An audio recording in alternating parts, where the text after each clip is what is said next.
네, 이제 우리 함께 말씀을 나누도록 하겠습니다. 우리 서로 바라보면서 좀 이렇게 좀 축복했으면 좋겠습니다. 당신은 사랑받기 위해 태어났습니다. 그렇습니다. 우리는 분명히 태어난 목적이 있습니다. 그것은 하나님께 사랑받고요, 또 옆에 성도들에게, 부모님에게, 또 자녀들에게 사랑받는 존재로 태어났다는 것입니다.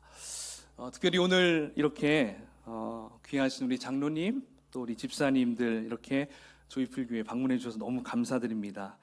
사실 개척하고 그 첫 해에는 매달 한 번 이상씩 이렇게 방문하셔서 같이 예배하고 또 함께 기도해 주셔서 정말 큰 힘이 되었었습니다.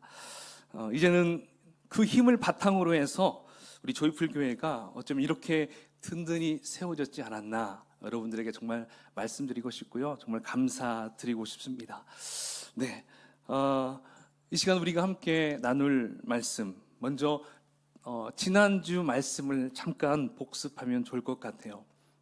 오늘 또 새로 오셔서 딱 들으면 좀 약간 어색할 수 있기 때문에 오늘은 마스터 플랜 두 번째 시간인데요, 지난 시간은 마스터 플랜 첫 번째 시간을 함께 나누었습니다. 하나님께서는 세대를 구분하실 때 세 개의 세대로 구분을 하셨다라고 얘기했습니다. 첫 번째 세대는 창세 전 세대라고 했고요, 그 다음에 이 세대, 우리가 살고 있는 이 세대, 그리고 그 다음 도래하게 된 무슨 세대라고 했습니까? 도래되는 세대, 오는 세대, 이렇게 세 가지로 구분했다고 했습니다. 그래서 창세전 시대는 하나님께서 천지 창조를 만드시기 이전, 그 영원이죠. 어떤 시간의 개념이 없는 그 이전, 하나님, 성령님, 예수님, 천사들, 그렇게 있는 그 당시, 그 시대를 창세전 시대라고 우리가 구분할 수 있었고요. 그리고 우리가 살고 있는 이 시대는 창조된 이 시대부터 언제까지입니까? 예수님이 재림하시는 그때까지가 바로 이 시대라고 얘기했습니다. 그리고 오는 세대는 예수님이 재림하시고 난 이후에 들어갈 하나님의 나라, 그래서 천년왕국, 영원 세계를 이제 오는 세대라고 말할 수가 있다는 것이죠. 자, 그러면 이 시대를 향하신 계획은 여러분 언제 만들었다고 했습니까? 바로 창세전 시대 때 하나님께서 이 세대를 향한 계획을 짜셨다고 했어요. 그래서 이것은 변할 수 없는 마스터 플랜, 그래서 고정된 마스터 플랜이다, 이렇게 얘기했죠. 자, 그 계획은 아담 때문에 죄인이 되어버린 이 인간을 구원하시기 위해 하나님의 아들 예수 그리스도를 이 땅에 보내시기를 작정하셨다는 것이죠. 그래서 예수가 나를 위해서 죽으셨다라는 것을 믿을 때 이제 내가 죄인에서 무엇으로 변하죠? 의인으로. 네, 답을 얘기했어요. 죄인에서 의인으로 변화가 됩니다. 그래서 우리는 의인에 된 몸으로서 오는 세대, 즉 영원한 하나님의 나라에 들어가게 되는 것이죠. 그래서 하나님의 계획은 바로 이 땅에 살고 있는 이 아담의 후손, 이 죄인된 인간들을 하나님의 나라로 들어가게 하실 수 있도록 만들어 놓은 하나의 이곳을 뭐라고 얘기할 수 있냐면 하나님의 작업장이라고 부를 수 있어요. 그리고 우리한테는 무슨 장일까요? 훈련장, 그런 장소라고 볼 수도 있다는 것입니다.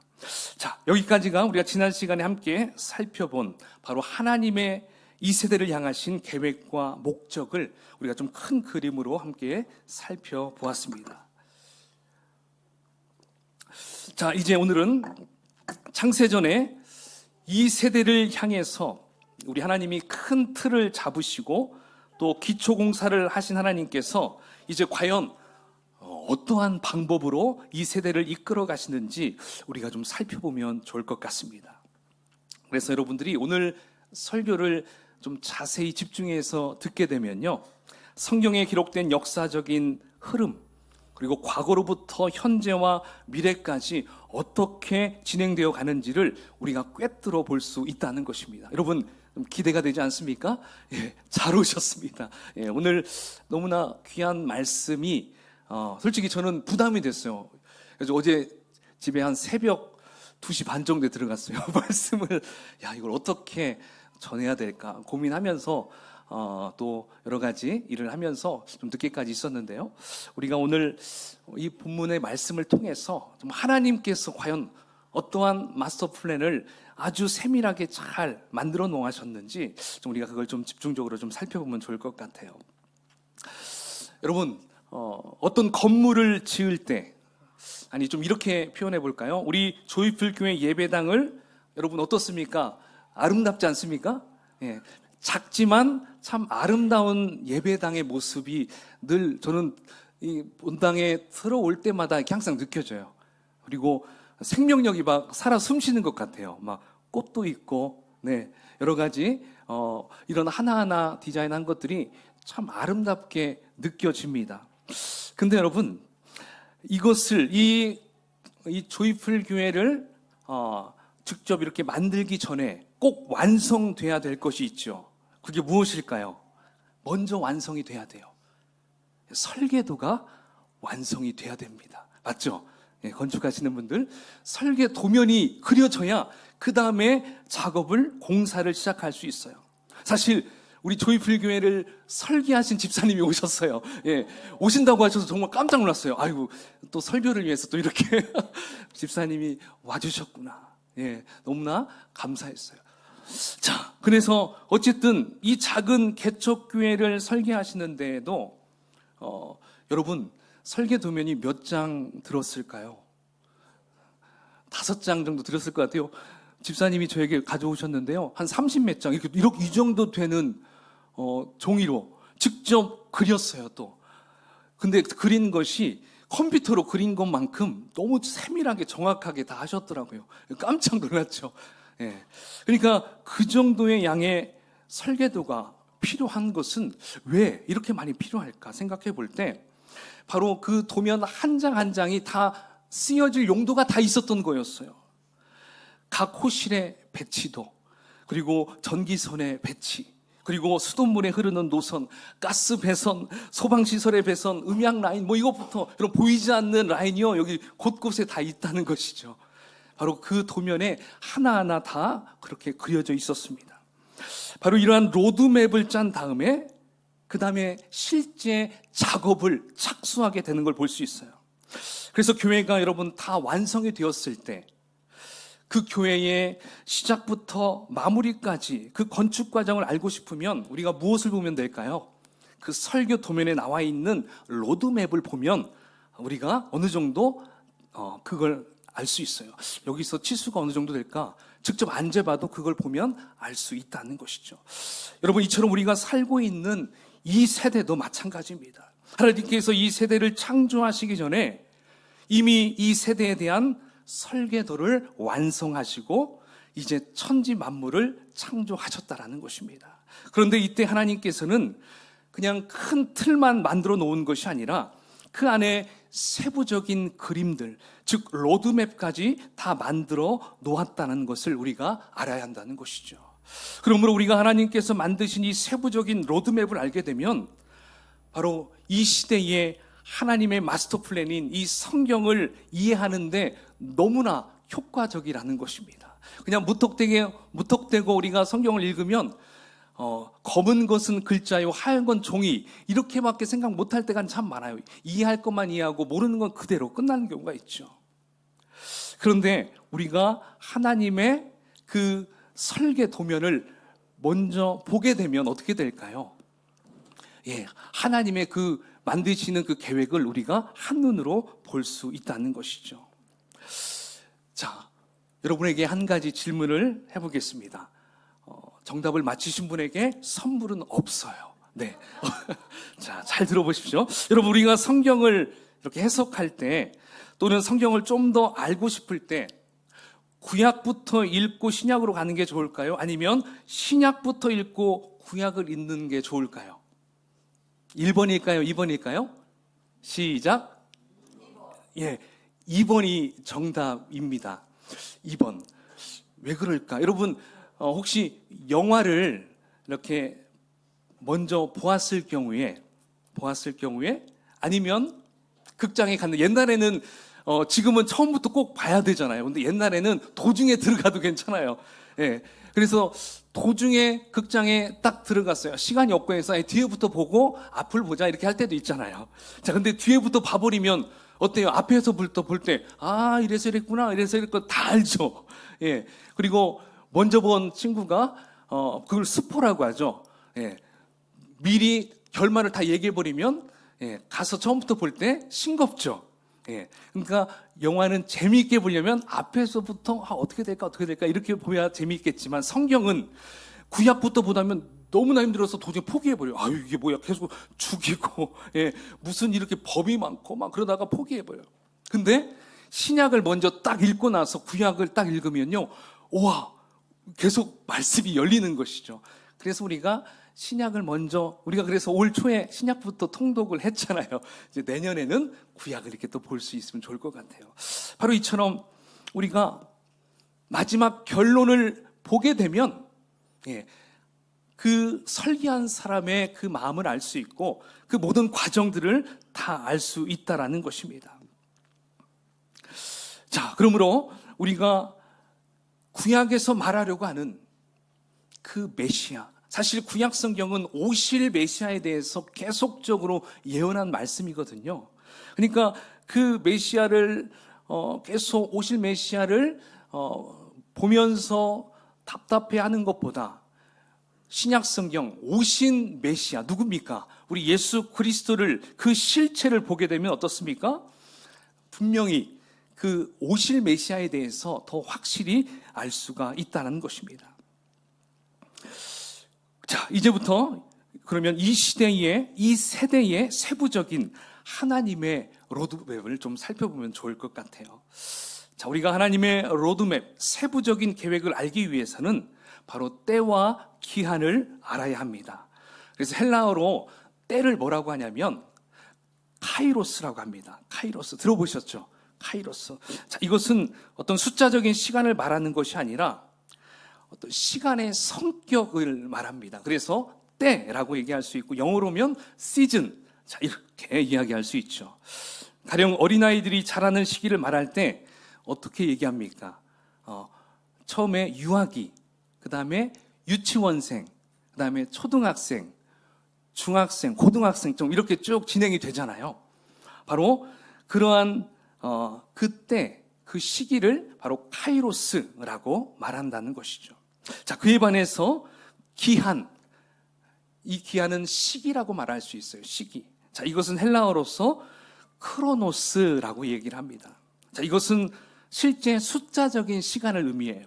그러니까 카이로스적 시간의 길이를 말할 때 크로노스다라고 얘기하면 되는 것이죠. 그래서 아까 어린아이들이 자라는 그 시기로 예를 들어본다면, 자, 유아기는 3년, 그 다음에 유치원생 3년, 초등학생 6년, 중학생 3년, 고등학생 3년, 이렇게 숫자적으로 수치를 표현할 수 있는 것이 바로 크로노스다라고 보면 됩니다. 자, 그래서 성경에도 보면 정말 감사하게도 때와 기한이 예수님께서 그것을 같이 용어를 쓰시는 장면이 있는데요. 사도행전 1장 앞부분에 보면 나옵니다.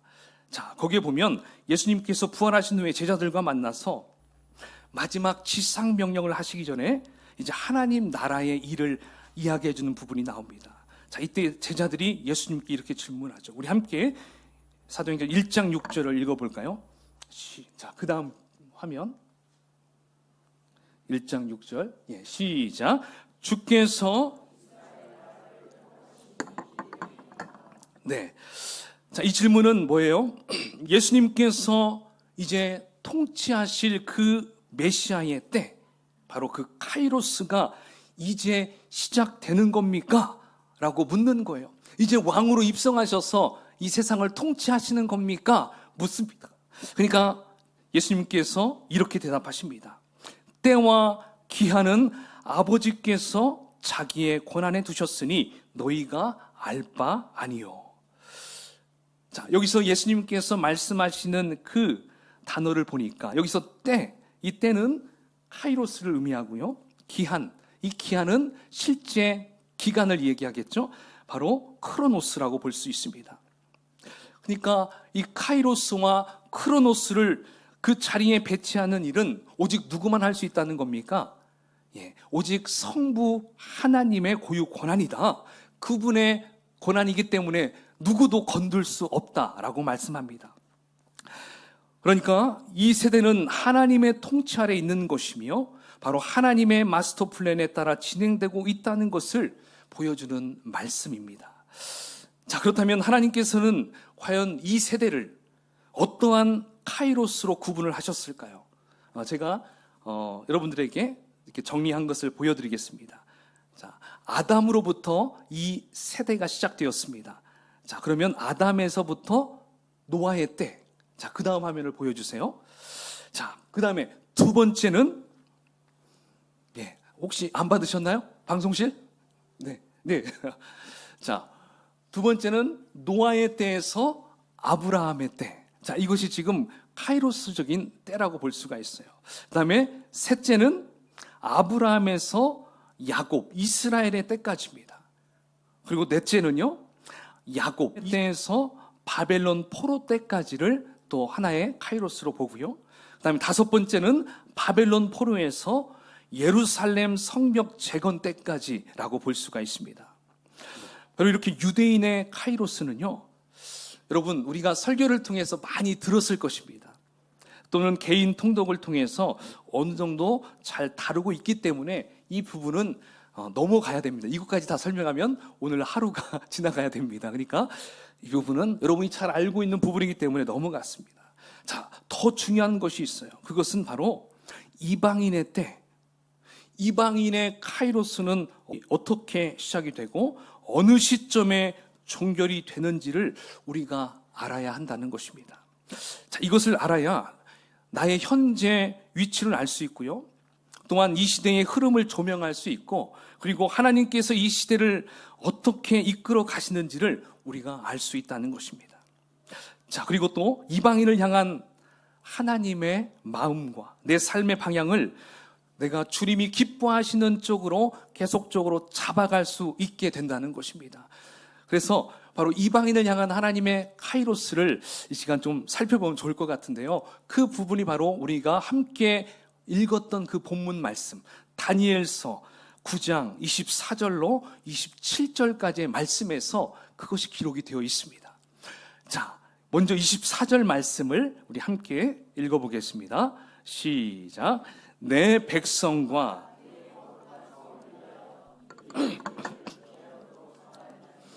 허물이 그치며 죄가 끝나며 죄악이 용서되며 영원한 의가 드러나며 환상과 예언이 응하며 또 지극히 거룩한 이가 기름 부음을 받으리라. 아멘. 자, 하나님께서 먼저 유대인의 카이로스를, 자, 유대인의 그 때를요, 몇 일회로 잡으셨습니까? 70일회. 71회로, 이른 일회가 71회죠. 71회로 정하셨어요. 자, 한 일회는요, 7년을 의미합니다. 7년. 따라서 유대인의 카이로스는 총 몇 년이라고 말 수 있습니까? 77에 49에서 490년으로 보면 됩니다. 그러니까 490년이 다 차면 무슨 일이 벌어집니까? 허물이 그치며 죄가 끝나며 죄악이 용서되고 영원한 의가 드러나며 환상과 예언이 응하며 거룩한 이가 기름 부음을 받게 된다라고 합니다. 그러니까 한마디로 메시아가 오시는데, 자, 언제 오시느냐, 그 시점이 중요해요. 아직 안 오셨다는 거죠.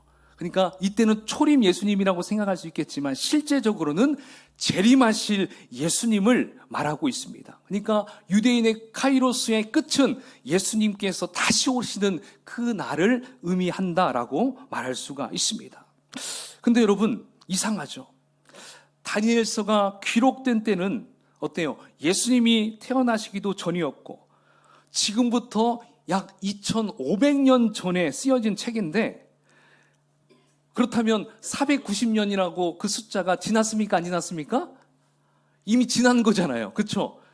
근데 어떻게 이 말씀을 우리가 해석할 수 있고 알 수 있을까? 이게 참 의문이 많이 가는 부분이죠. 그래서 하나님은요, 이 부분을 처음에는 다 공개하지 않았어요. 이것을 잠깐 감추어 두었다라고 말씀하십니다. 바로 이것은 누구를 위해서 이것을 감추어 두었을까요? 그것은 이방인들을 위해서, 저와 여러분들을 위해서 바로 그 사이에 있는 비밀을 잠깐 가려두고 있었다라는 것을 알 수가 있어요. 그래서 그것이 바로 이방인의 카이로스, 이방인의 때, 그 시기를 그 사이에다가 잠깐 두었다라는 걸 볼 수 있습니다. 자, 먼저 유대인의 카이로스가 어떻게 진행되는지 우리가 먼저 살펴보면 좋을 것 같아요. 자, 우리가 25절 말씀을 함께 읽어보겠습니다. 시작. 그러므로 너는 깨달아 알지니라. 예루살렘을 중건하라는 영이 날 때부터 7이레와 62이레가 지날 것이요, 그 곤란한 동안에 성이 중건되어 광장과 거리가 세워질 것이며. 아멘. 자, 바로 이 부분에 71회가 시작되는 점을 지금 기록하고 있습니다. 자, 그 시작점이 무엇이라고 나옵니까? 예루살렘을 중건하라는 명령이 떨어질 때가 바로 71회의 시작점이다 라고 말할 수가 있습니다. 자, 이것은 실제 언제였냐면요, 이 바벨론에 잡혀가잖아요. 근데 바벨론은 또 메데파사에 멸망이 되고, 그래서 메데파사, 지금으로 얘기하면 페르시아죠. 이 페르시아 아닥사스다 왕이 통치할 때였습니다. 자, 그때 느헤미야라는 학사가 있어요. 여러분 느헤미야서 알잖아요. 그 느헤미야가 기도 가운데 이제 예루살렘은 세워졌지만 그 성벽이 다 무너져서 외부로부터 막 침투하고 도저히 거기에 있는 사람들이 너무 힘들어하기 때문에 그걸 간청했어요. 아닥사스다 왕이시여, 제발 나의 고향 그 이스라엘 예루살렘의 성벽을 재건하게 해주십시오. 딱 이렇게 간청을 하니까 그 이방왕, 이 아닥사스다 왕이 어떻게 합니까? 그 간청을 받아들입니다. 그래서 그 성벽을 재건하라고 딱 명을 내립니다. 자, 그때가 BC 445년 3월 14일이었어요. 자, 바로 그 시점부터가 이제 71회의 시작점이라고 볼 수가 있다는 것이죠. 바로 카이로스, 특별히 유대인의 카이로스의 시계바늘이 움직이기 시작했던 것입니다. 자, 이제 다니엘서가 기록된 이 예언의 말씀은 그 명령이 떨어지기 사실 150년 전에 누가 예언한 거예요? 다니엘이 이미 얘기한 건데 150년이 지나서야 이제 그 예언이 성취되고 있는 상황이라는 것입니다. 자, 이렇게 시작되어서 이제 메시아가 올 때까지 오늘 본문에 보니까 7일에와 62일에가 지나간다라고 얘기합니다. 자, 그러면 7일에 플러스 62일에는 몇 일인가요? 69일인 것이죠. 69. 그래서 총 483년이라고 볼 수 있어요. 자, 그러면 7일에인 49년 이후에는 여러분 무슨 일이 벌어졌을까요? 바로 예루살렘 성벽이 재건하는 날이었습니다. 그래서 그 날이 대략 396년, BC 396년에 그게 실제 이루어지게 되죠. 자, 그리고 62일에인 434년 이후에, 그러니까 총 484년이 지난 다음에는요, 이제 예수님이 탄생하신 이후, 그때를 AD라고 하잖아요. 바로 AD 38년이라고 잡을 수가 있는데, 그때에는요, 무슨 일이 쭉 벌어졌습니까? 예수님께서 십자가에 달려 돌아가시고 부활하시고 승천하신 이후의 일이었어요. 그리고 초대교회가 시작이 되고, 그리고 성령의 역사가 이루어지는 그때가 바로 69일에가 마침표되고 그 다음으로 이루어지는 것을 볼 수가 있다는 것입니다. 자, 그러면 몇 일회가 남았습니까? 1일회, 한 일회밖에 안 남았어요. 한 일회면 몇 년입니까? 7년이 남았어요. 자, 그러면 그 7년은 어디 갔을까요? 아직 오지 않았습니다. 그 7년은 언제라고 보면 될까요? 예수님 재림하시는 그 때, 바로 그때가 7년이 시작되는 때예요. 그러면서 그때부터 우리가 뭐라고 얘기합니까? 7년 대환란. 예, 그렇게 이야기하는 것이죠. 그러니까 우리는 어느 시대에 살고 있냐면 69 일에 그리고 1 일에 그 사이에 살고 있는 것이 바로 우리 시대라는 것이죠. 그래서 이 시대를 뭐라고 합니까? 이방인의 카이로스, 이방인의 때라고 볼 수 있습니다. 제가 그것을 여러분들에게 표로 하나 만들었는데요. 한번 보여주시면 좋을 것 같아요. 바로 69일에가 유대인의 카이로스죠. 그리고 유대인의 카이로스 마지막 1일에가 아직 안 왔죠. 그러니까 우리는 어디에 있습니까? 이방인의 카이로스. 지금 여기에서 우리가 살고 있습니다. 그러면 이것은 몇 년일까요? 알 수 있을까요? 아직 모르죠. 예. 근데 이단들이 저 날짜를 막 정해가지고 예수님이 그때 오신다. 그래서 참 많은 일들이 벌어졌었죠. 그러나 때와 기한은 누구만 알 수 있습니까? 하나님만 알 수 있습니다. 하나님만 알 수 있어요. 그러나 때와 징조는 우리 예수님께서 얘기해 주셨죠. 언제 무슨 일이 벌어질 수 있다. 가까울수록 무슨 일이 벌어진다라는 것을 우리 예수님이 또 복음서에서도 많이 이야기를 해 주셨다는 것입니다. 따라서 이 이방인의 카이로스 이 기간을 또 무슨 기간이라고 얘기하냐면 공백기라고 얘기합니다. 공백기. 그렇다면 여러분 이 공백기의 기간은 누구를 위한 때라고 볼 수 있을까요? 바로 이방인들, 사실 우리들이죠. 우리들을 위한 기간이었습니다. 바로 이방인의 카이로스의 시대가 이제 열렸다라고 보면 되는 것입니다. 여러분 이방인의 카이로스라는 것은 바로 이제는 혈통적인 유대인으로서가 아니라 이제 이방인이라도 예수 그리스도의 복음을 통한다면 영적인 아브라함의 후손들이 되는 때라는 것이고 복음의 주도권을 이제 갖게 된다라는 것을 말하는 기간이라고 볼 수 있다는 것입니다. 그러니까 이제는 이방인 중심의 어떤 교회 시대가 열렸다라고 볼 수 있습니다. 사실 이방인의 카이로스는 구약 성경에서는 제대로 우리가 알 수가 없어요. 네. 그래서 어떤 목사님은 이 부분을 이렇게 설명하더라고요. 우리가 아래에서 산봉우리를 보면 제일 높은 산은 한눈으로 보이잖아요. 그런데 지리산 같은 경우 우리가 올라가면은 정상, 만약 천왕봉이 보여요. 근데 그 천왕성을 보이기 위해서는 또 다른 좀 작은 봉우리가 있나요, 없나요? 계속 있어요.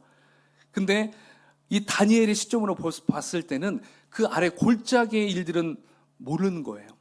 예, 단지 저기 봉우리만 보입니다. 그러니까 지금 다니엘은 봉우리를 보고 이야기를 했던 것이죠. 근데 이제는 바로 그 골짜기의 일들을 지금 신약 성경에서 보여주시고 있고 이제 우리가 그 비밀을 알아가고 있다라는 것을 알 수가 있습니다. 자, 그래서 우리 예수님은 이제 이 이방인의 카이로스, 자, 이것이 어떻게 되는 것인가에 대해서 설명을 최초로 해주십니다. 자, 누가복음 21장 24절입니다. 우리 한번 같이 읽어볼까요? 시작. 그들이 칼날에 예루살렘은 이방인의 때가 차기까지 이방인들에게 밟히리라. 아멘. 자, 여기 이방인의 때는 헬라어로 해석하면 이방인의 카이로스들 이렇게 말할 수가 있어요. 그러니까 예루살렘이 이방인의 카이로스 동안 이제 여러 이방 나라들의 지배와 통치를 받게 된다라는 것을 말씀해요. 여러분 실제 이스라엘이 독립을 찾기 전까지 얼마나 많은 침투를 받았습니까? 그렇죠? 지금도 전쟁이 끊이지 않아요. 계속적으로 예수님의 예언이 그대로 가고 있는 것을 볼 수 있습니다. 그래서 다니엘서에서 말씀하고 있는 이 69일에와 한 일의 사이에 바로 이방인의 카이로스가 위치하고 있다는 거예요. 근데 여러분 다니엘 시대 때, 아니 예수님께서 이 말씀하시기 전까지는 오늘 본문의 다니엘서의 말씀은 솔직히 해석할 수가 없었어요. 예수님께서 말씀하시기 전에는 그 누가 그 지혜로운 자가 어떤 자도 해석할 수가 없었습니다. 그러니까 이 이방인의 카이로스는 예수님께서 말씀하시기 이전까지는 계속적으로 가려져 있었어요. 임봉된 상태였습니다. 주님이 알려주시지 않으면 알 수가 없었습니다. 자, 그러면 주님께서 말씀하시려는 이 이방인의 카이로스의 핵심은 무엇일까요? 카이로스의 그 핵심은 사도행전 우리가 잘 아는 1장 8절의 말씀입니다. 함께 읽어봅시다. 시작. 오직 성령이 너희에게 임하시면 너희가 권능을 받고 예루살렘과 온 유대와 사마리아와 땅끝까지 이르러 내 증인이 되리라 하시니라. 아멘. 여러분, 이 말씀의 배경은 아까 앞선에도 제가 잠깐 얘기했었어요. 제자들이 예수님께 유대인들의 꿈꾸는 하나님의 나라는 언제 회복됩니까? 이렇게 물었을 때 예수님께서 아까 뭐라고 얘기했다고 했습니까? 때와 기한은 아버지의 권한에 달려있다. 나도 모른다. 이렇게 말씀하시고서 이제 사도행전 1장 8절에 말씀을 하십니다. 이 권한은 이스라엘의 하나님의 나라가 유대인의 카이로스의 마지막은 하나님의 권한에 붙잡혀 있다. 그러니까 너희들은 이제 내 말을 잘 들어야 돼. 이제 유대인의 카이로스는 잠시 보류야. 이제 공백기가 시작된다. 그 대신 지금부터는 이방인의 카이로스가 시작된다. 이 시대는 이제 앞으로 내가 승천하면 성령님께서 강림하실 텐데 그 성령님이 임하시면 너희들이 성령을 받아 성령의 권능을 받아서 이제 성령의 능력을 통해서 예루살렘과 온 유대와 사마리아와 땅끝까지 이르러 복음을 증거해야 된다. 그것이 너희들이 해야 될 사명이다. 여러분, 이것이 바로 세계 선교를 우리 예수님께서 명령하신 거라는 것이죠. 바로 우리 예수님께서는 제자들에게 바로 이방인의 때가 시작될 것을 선포하시고 제자들에게 지상 명령을 하시고 승천하셨다라고 말할 수가 있다는 것입니다. 자, 그렇다면 과연 예수님께서 명령하신 이 세계 선교를 우리가 언제까지 해야 하는 것일까요? 언제 이 이방인의 카이로스 이것이 종지부가 딱 찍혀질까요? 자, 그것을 사도 바울이 이야기를 해줬습니다. 자, 로마서 11장 25절입니다. 우리 함께 봉독해 볼까요? 시작. 형제들아, 이 신비를 너희가 모르기를 내가 원하지 아니하노니 이 신비는 이방인의 충만한 수가 들어오기까지 이스라엘의 덜어는 우둔하게 된 것이라. 아멘. 자, 여기 세계 선교는 뭐라고 나옵니까? 이 신비, 자, 이것은 바로 이방인의 충만한 수가 들어오기까지라고 하는 것이죠. 이방인의, 그러니까 구원받을 이방인들, 그 숫자가 다 차면 이방인들의 때, 이방인들의 카이로스의 때가 마침표가 된다. 자, 그래서 이 부분 우리 예수님께서는 마태복음 24장 14절에 이렇게 말씀하셨어요. 이 천국 복음이 온 세상 가운데 모든 민족에게 다 증거됐을 때 그때 끝이 온다. 할렐루야. 예, 우리 예수님께서 분명하게 이렇게 말씀해 주셨습니다. 그러므로 이방인의 충만한 수가 차게 되면 이방인의 카이로스가 끝이 나고요. 이제 유대인의 마지막 그 한 일의 카이로스가 시작이 된다라는 것입니다. 자, 오늘 말씀은 여기까지 어느 정도 정리를 할 것이고요. 여러분, 그 한 일에 남았을 때 그때의 징조와 그때 일어날 일들은 다음에 또 같이 은혜를 나누면 좋을 것 같아요. 자, 여러분 어떻습니까? 오늘 약간은 좀 생소한 말씀을 여러분들이 좀 접했을 것 같아요. 70일에 어떤 분들은 처음 이 단어를 또 이렇게 들었을 수도 있을 것 같은데요. 사실 저도 이 부분에 대해서 이렇게 누가 많이 얘기해 주지는 않았어요. 예, 저도 이 부분에 대해서 말씀을 보면서 하나님께서 대체 어떠한 계획으로 이 세대를 이끌어 가실까 이렇게 보면서 좀 더 집중해서 살펴보니까 이제 좀 윤곽이 드러나는 것 같습니다. 여러분, 왜 하나님께서는 이렇게 70일의 기한을 두고 특별히 이 다니엘을 통해서 이것을 예언하게 하시고 그리고 이제 그 70일에가 드러나게 하시는 것일까요? 그것은 이 기간 동안에 무슨 일이 벌어져야 되냐면 유대인들이 회복이 돼야 돼요.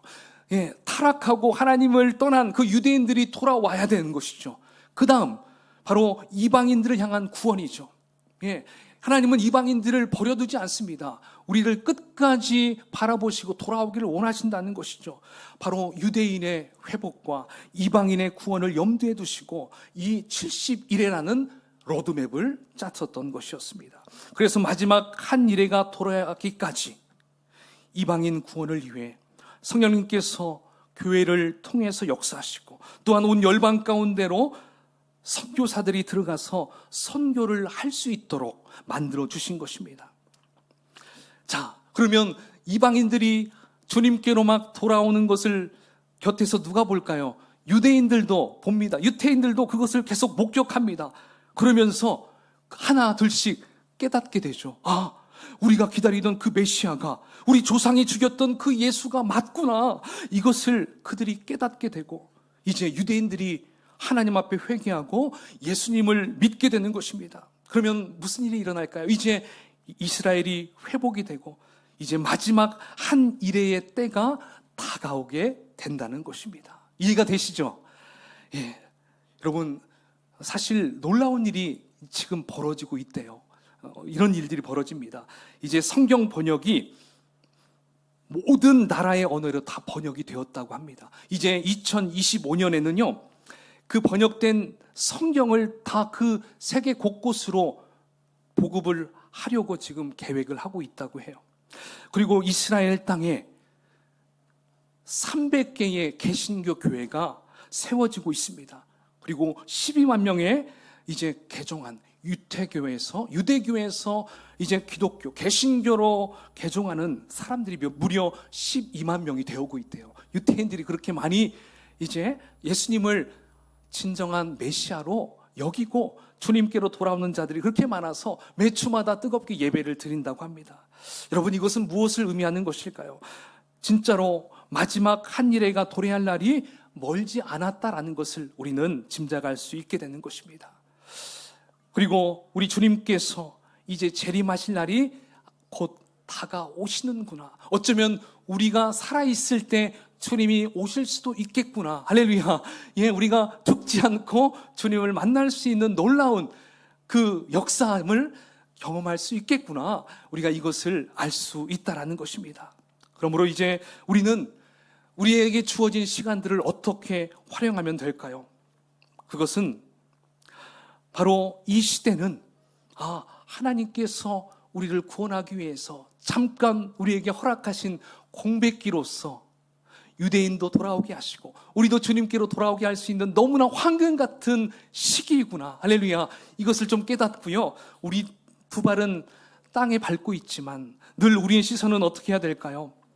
주님의 시선으로 잃어버린 한 영혼을 향해서 시대를 분별하며 주님의 다시 오심을 예비하는 거룩한 신부, 거룩한 하나님의 자녀가 되시기를 주의 이름으로 축원을 드리겠습니다. 아멘. 이 시간 우리 한번 같이 기도하는 시간 갖겠습니다.